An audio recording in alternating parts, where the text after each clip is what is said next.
one common problem is this. The people say, I don't know if the problem is the gauge, if the problem is the sender, or if the problem is the sensor. The best way to eliminate the possibility of the gauge is if you make a jumper in between the signal terminal and the ground terminal with power on the ignition terminal. Let me repeat. You need to put power. I have power right now, no? Okay. But all the instruments are in the minimum. I have power. But I don't know if the oil pressure gauge is good or not. It's not working. I am going to make a jumper with power on the system in between signal and ground. I am going to do that, and you say to me if the needle goes to infinite or maximum.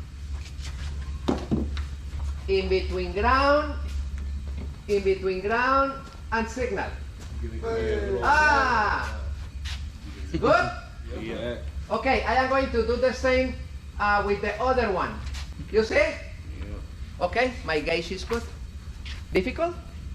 I go into the gauge. That's the gauge, no? That's the float element. You see? This one is not with this, it's with this. But it's the same. And I have here ground and signal. This one should be pink, not white. Okay? All right, that's the signal. Okay, and now from the terminal of this signal, I connect one cable directly into the gauge with alligator terminals. And now I check. Oh yeah, I check is going up and down, you know? Okay, that cable have a problem. It's not properly cut, but is probably fractured in some area. You understand? For that reason, create alligator cables with the alligator terminal with long cable is good idea, because you connect directly from this point to that point. Infinite. Look at this. I have the two terminals, no, on the sensor.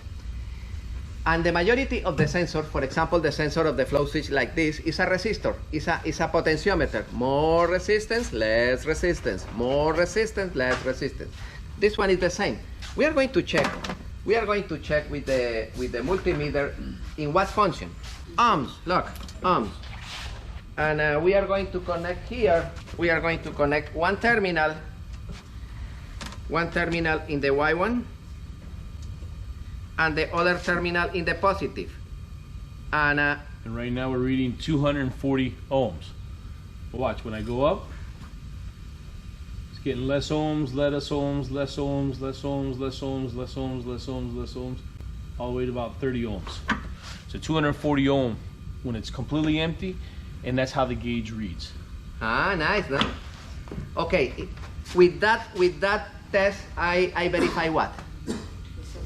The sensor is good. The sensor is good. And also I verify the gauge. I jump it. Which terminals? Negative. Signal and ground. And the needle goes to maximum. The gauge is good. Gauge is good. Sensor is good. What is damaged? The sender. Finito. I need. No, my sender. Okay, my friend. This is the diagnosis. If you don't want to replace, that's your problem.